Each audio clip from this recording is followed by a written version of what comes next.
What's up, guys? It's Bumpkins. Today is Wednesday, July 6th. Wednesday means New Comic Book Day. New Comic Book Day means New Comic Book Haul video. As always, I went down to Infinity Flux here in Chattanooga, Tennessee for another big old stack of books and only a couple other extra goodies. It was a slightly smaller week than normal, but still a really good one. Before we get into the books, guys, real quick, if you are on the Whatnot app and you are looking for an awesome seller who is selling awesome things, quite a bit of the time, be sure to check out Infinity Flux. They are on Whatnot at Infinity Flux Comics, all one word. They'll be linked in the description below. They do shows 3 times a week. Old comics, new comics, action figures, Star Wars, Marvel Legends, all that stuff. So if you like I said, if you're on the Whatnot app and you were just looking for another great seller, they have sold over, I think, 500 or 600 items with a perfect 5-star rating.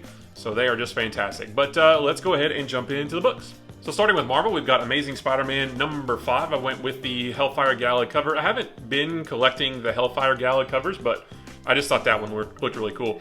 So this is the conclusion to this first story arc that they've been telling with the gang war between the Rose and Tombstone. I haven't loved this series, but issue 4 a couple weeks ago sort of hooked me, sort of turned me around a little bit. I thought the ending of it was really clever. And this is just kind of the wrap-up of all that. So I don't really know where it's going to go from here. There's still a whole bunch of unanswered questions that I hope don't linger too long. But this one, I didn't love this one as much as last issue, but I did like it better than the first 3, I guess. So, yeah, again, I don't know where it's going to go. Hopefully they do answer all those questions that are out there. But based on the end of this, it does look like maybe they are starting to turn things around for Peter, and hopefully we will get the answers to those questions sooner rather than later. Next is Black Panther number 7. I love this nice Alex Ross cover. So this is the next to last issue of this first big story arc that they've been telling, and things are starting to hit the fan. You know, the I don't remember the name of basically the military group in Wakanda, but that's essentially what they are, and they have more or less seized power from the people in charge. So now T'Challa and Shuri are working with the other Wakandans from the other village that we were introduced to, I think in issue 3, and there was a new character. Shoot, I don't remember his name either, but so they're in it. Like, they haven't been seen since then, and now they're in this. So that's pretty cool to see. So they're all kind of going to work together in order to take back Wakanda. And it should be pretty cool. I was actually going to hop off of this book just because I don't need it every single month. I do want to read it, but I can wait for Marvel Unlimited. But then when I found out that, next issue is the last issue of this story arc, I'm going to go ahead and grab that too. But yeah, it's been a really interesting story, and we will see how it wraps up. Next is Captain America Sentinel of Liberty number 2. I got the nice Predator variant. I just thought it was cool seeing Cap go up against Predator, although that doesn't happen in this book. But the first issue was really cool because it introduced a mystery kind of Cap was told that his symbol, the shield and the symbol of the shield and everything it represents, it's not his, it's theirs.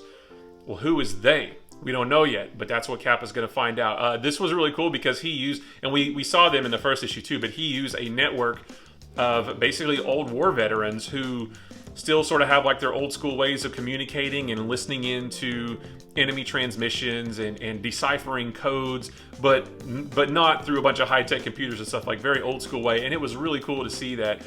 We do get a cool fight, just a classic Captain America taking out a bunch of different villains. And so we're starting to learn about, there is an organization behind all this.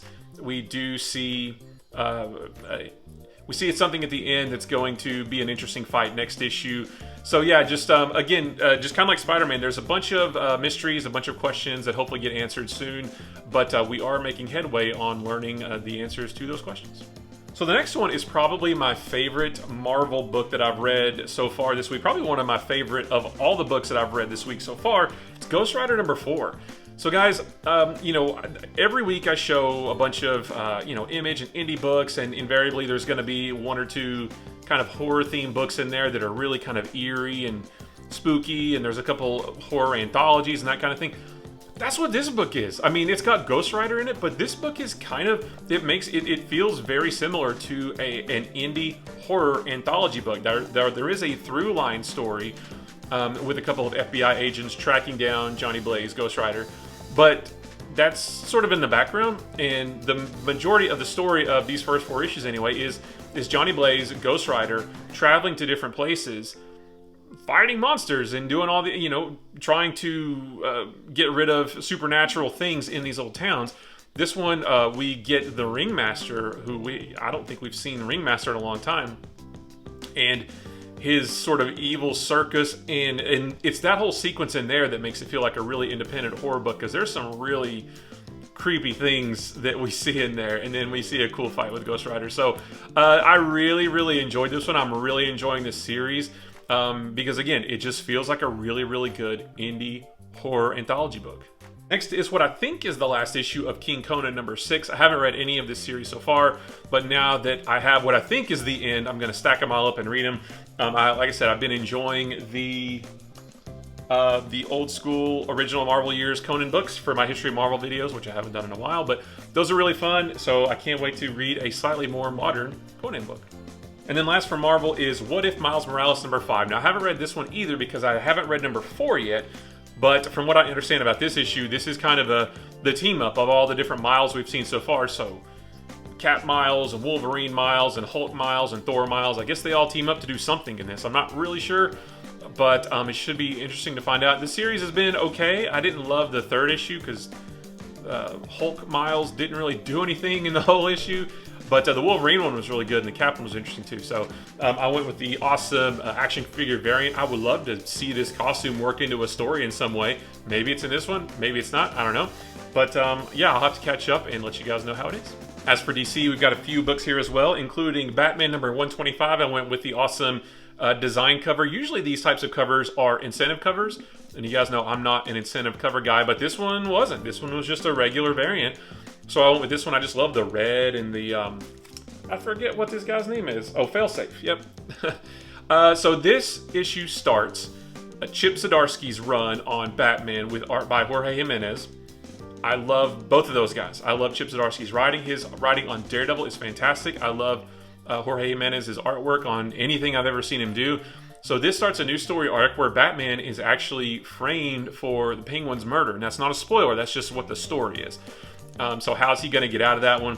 There's a really cool little scene at the beginning with him on the phone with Selina, and what their relationship is like now. Another thing I really like about this story is we get Tim Drake Robin working alongside Batman, like just the two of them. We haven't had that in a really long time. Now, something happens with Tim Drake that was a little bit unfortunate, but I won't say anything else. But I just really enjoyed this story. Like I said, I love Zdarsky on Daredevil, and I cannot wait to see him bring that same sensibility to Batman. We'll have to see how Batman, proves his innocence. We see another villain in this as well. So yeah, I am completely on board. This was a great first issue to what is sure to be an awesome story arc. Next up is Batman 89 number 6 of 6. So this is the end of this mini-series, and I haven't read past the first issue, but I do have them all, so I can't wait to sit down and sort of revisit this universe from when I was a kid. This takes place kind of after Batman Returns. I think it takes into account Batman Returns. Well, I'm sure it does because there's Michelle Pfeiffer's Catwoman right there. But I love the cover. It looks like a nice movie poster. So yeah, I can't wait to just put all these together and tear through it. Next is Batman Beyond Neo Year number 4. So I haven't read the last issue either. I read the first two and they were fantastic. The art was really good on this one. I really like the art so far. I really liked in the first couple issues how Batman was having to remove all of his tech because the villain he's fighting can detect all of that stuff. So he's having to take all of his tech away. And it kind of makes me think like, futuristic Batman is going old school Batman, doing things like old school Batman does. So that should be really cool. I don't know if there's more of that played up in these next couple issues, but I can't wait to find out. Okay, guys. I'm gonna eat a little bit of crow here. I said after Dark Crisis number 1 came out, I said that I was not going to partake of this crossover, that I didn't understand it. It seems disjointed from the rest of the DC Universe. I don't get what the point is, and I'll just read it in trade or DC Universe Infinite somewhere. But dadgummit, I went and bought Dark Crisis number 2. My buddy Andy, who works at my LCS, I blame him because he made it sound really, really good, and I didn't want to miss out on it. So yeah, Dark Crisis number 2. And I am probably going to get number 3 because of that awesome Dan Mora Red Canary cover. I don't know what the story is going to be, but that looks cool too, so I'll go ahead and just put it out there now.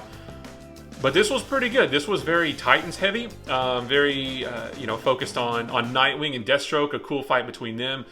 Superman John Kent was in this as well as another villain that we haven't seen in a long time makes his or her return. So I was very excited to see them.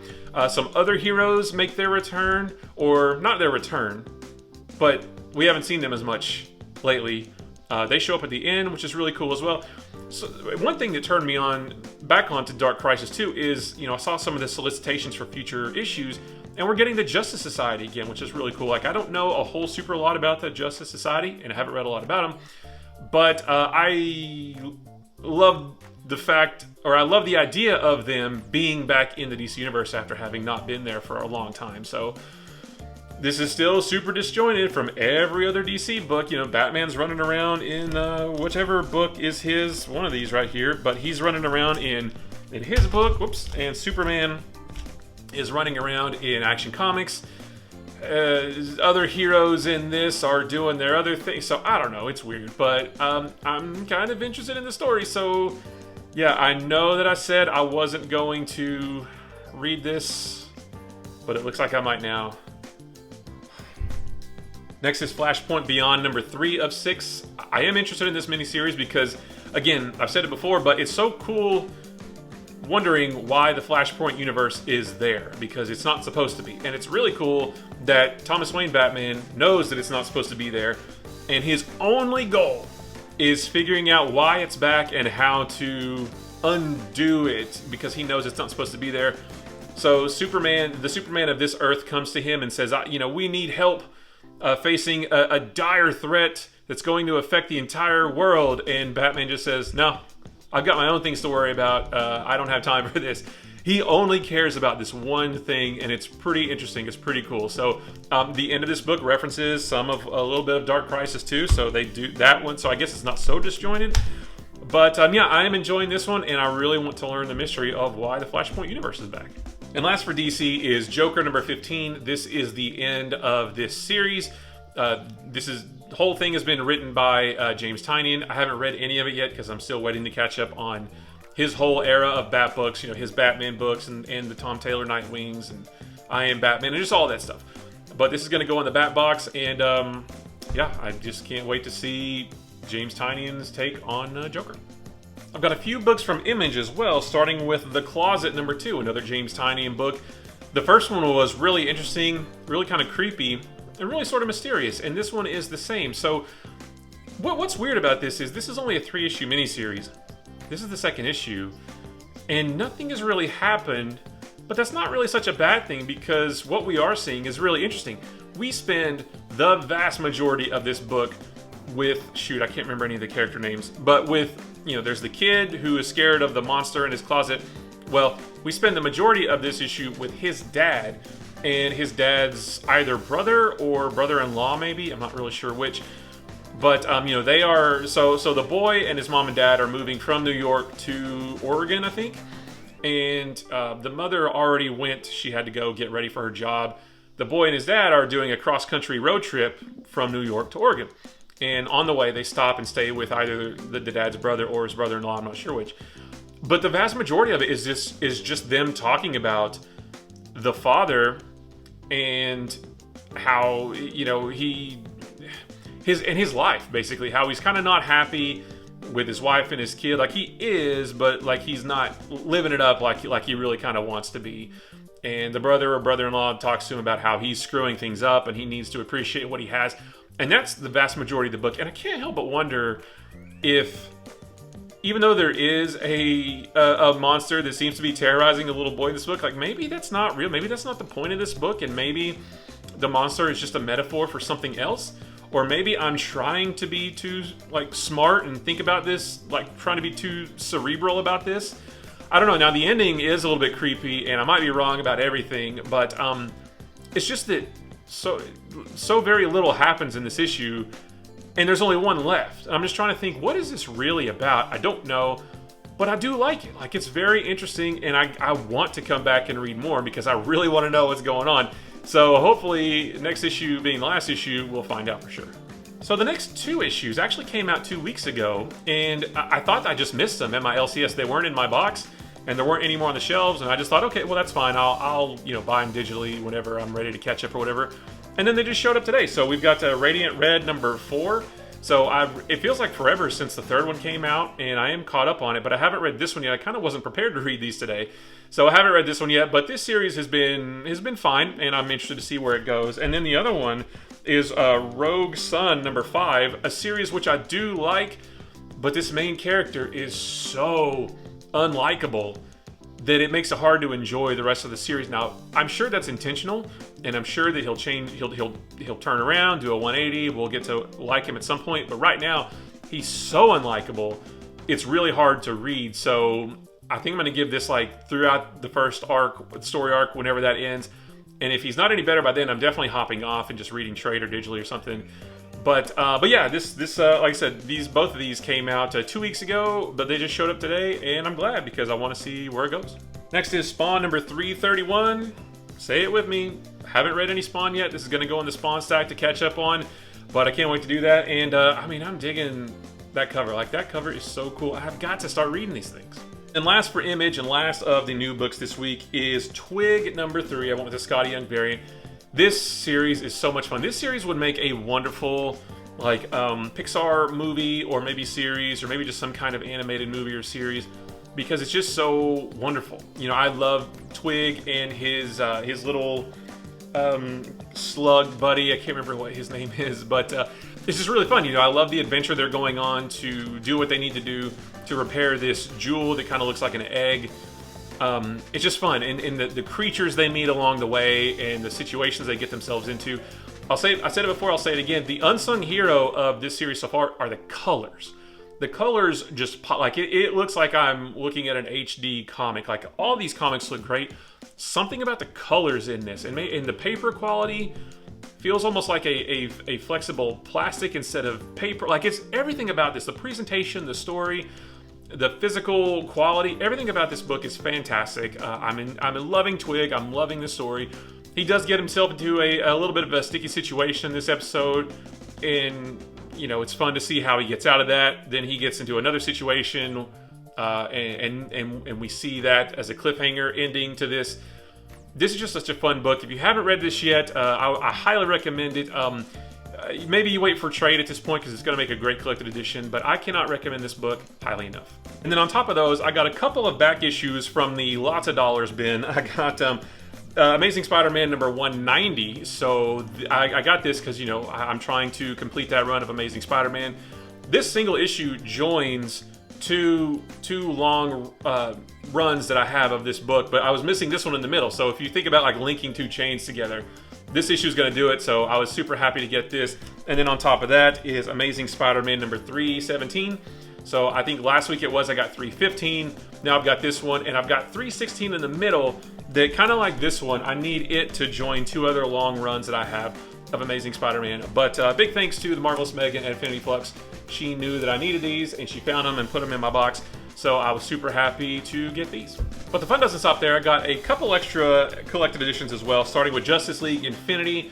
So I got the first issue when this came out and really enjoyed it, but knew that I wanted to wait for a trade to have the whole thing. Now, if you don't know, this is done in the Justice League Unlimited style, like the style of the animated series from back in the early 2000s, and I love it. It's really cool. We see President Superman, and I don't know if it's supposed to be Ultraman or just like an evil Superman, but this whole thing looks great. I mean, we get like the animated style here. I don't really know what the story is, but yeah, I just can't wait to read it. I just love this art style. I love the Justice League and Justice League Unlimited cartoons when they were out. I'm actually in the middle of rewatching Young Justice on HBO Max right now because I want to catch up on the new seasons, but it's been so long since I've seen them. I'm starting over from the beginning. So yeah, I just can't wait to dive into this one and see how awesome the story is. And last but not least, from Source Point Press, the Winchester Mystery House. So this is a trade paperback. So my son and I love to watch these YouTube videos of there's a couple different channels we watch of these younger kids who go sort of ghost hunting in all these different haunted places. One of the places they went to was the Winchester Mystery House, which is, if you don't know, it's a real place, and it's a house that I don't quite know all the details, But it's a house that the woman who owned it back in, whenever it was constructed, she felt compelled. She kept hearing these voices and was compelled to continuously add on to the house. And the house is just, like, the layout of it makes no sense whatsoever. There's staircases that lead nowhere, and there's rooms with no doors and that kind of thing. And she did that as a way to confuse the ghosts, so they wouldn't know where to go, they wouldn't know how to find her. There was a pretty interesting movie about it from a few years back that I watched, I think a couple of years back, and it was pretty cool. So this is a story that takes place around, I think it's, I'm not sure if it's one story or a collection of different stories, but that are centered around this mysterious house. So I thought it would be cool for me to get to read and for my son to read too, since we like this stuff so much. So yeah, I can't wait to see just how spooky this one is. And that's it, guys. A slightly smaller than usual haul, but still a really good one. Guys, I appreciate you watching. If you like this video or any of the other videos on my channel, maybe consider hitting the subscribe button. If you like this video, give it a thumbs up. If you didn't like this video, give it a sarcastic thumbs up. And if nothing else, leave me a comment below and let me know what you picked up this week. Was it a lighter week for you? Was it a heavier week? Did you get any cool collector's edition, dollar issues, whatever it is? Just leave me a comment below and let me know what you picked up. I love comic books. I could talk about them with a room full of people or just to a camera.